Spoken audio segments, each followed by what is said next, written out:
fall of 1987, local news channel WSB TV2 of Atlanta, Georgia was attempting to fill a scheduling gap in their Sunday morning lineup. After a few solicitations by local business owners, they decided to allow the young Reverend Marley Sachs to take the available hour block to do a religiously themed show.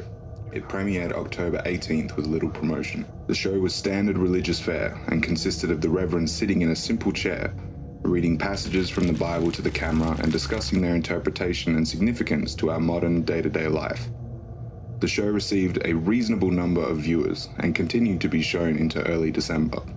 It was then that the studio began to receive extremely strange complaints from the viewers of Words of Light with the Reverend Marley Sachs. The calls were from women, and women only, who vaguely referred to uncomfortable feelings they had at very specific intervals during the program. They described feelings of nausea, back pain, dizziness, and blurred vision. These callers, for no discernible reason, were convinced that it was the viewing of this program that was causing these symptoms. It was later determined after 3 weeks of complaints that these feelings were happening at roughly 12-minute intervals during the course of the program. The small studio staff checked all recording equipment, both audio and video, and found nothing faulty. When the Reverend was made aware of these incidents, he merely shrugged and stated cryptically that some can't handle the voice of God.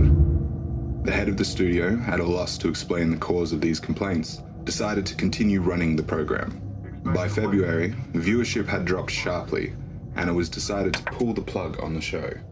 The studio head figured it would be more prudent to spend as much time as possible on the news story that had the other two local news networks abuzz: the miscarriage epidemic.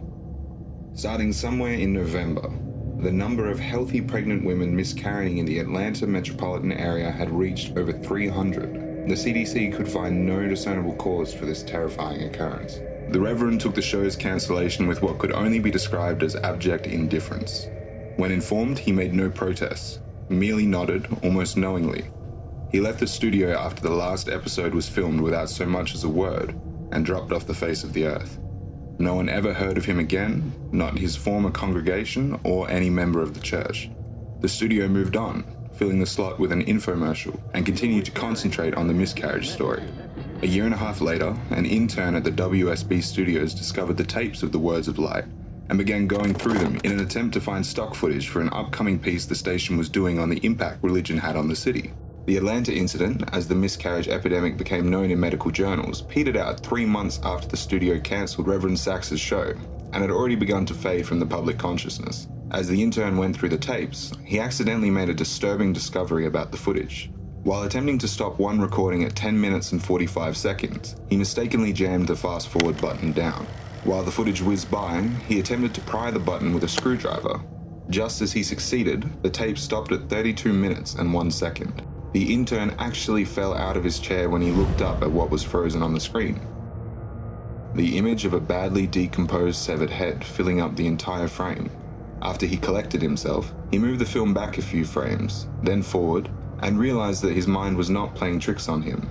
He began going through the rest of the recording and soon discovered that at exactly 12-minute intervals, the image would appear for 1 frame. Thinking it's some kind of practical joke being played on the new guy, he presented it to one of the film technicians, ready to be mocked. The technician was just as puzzled as him. No one had touched the footage since the cancellation of the show. After the studio had closed for the night, the intern convinced the tech to help him go through all the tapes of Words of Light. They discovered that every single episode had this same horrifying anomaly. They also realized that as the show progressed, the image had become more disgusting. Maggots began to eat away at the loose flesh and pieces of hair, and skin seemed to have fallen off exponentially. The tech made clear to the intern that what they were seeing was technically impossible, since the film itself showed absolutely no signs of splicing.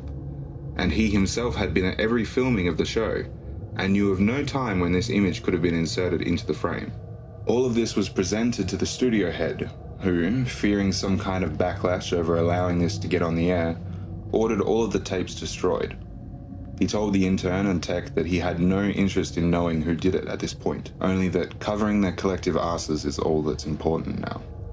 He demanded that they mention this to no one. The tech easily moved on, remembering the incident as a darkly funny personal anecdote, but the intern wouldn't let it go.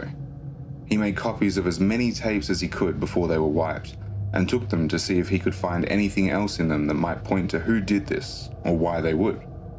A week later, he attempted to rope the tech into helping him again, saying that he believed he had discovered something even more disturbing than the images themselves. When the single frames were edited together in chronological order, the head's mouth appeared to be moving as if trying to form words. The tech, fearing for his job, told him to get rid of the copies and to not talk about it again. A week after that, police responded to a 911 call made by an elderly woman in one of the Atlanta suburbs at dusk. She had heard horrible noises coming from her next-door neighbor's house where a young couple lived.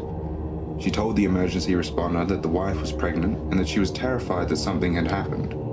When the officers arrived on the scene 20 minutes later, they found no lights on in the windows and the front door ajar.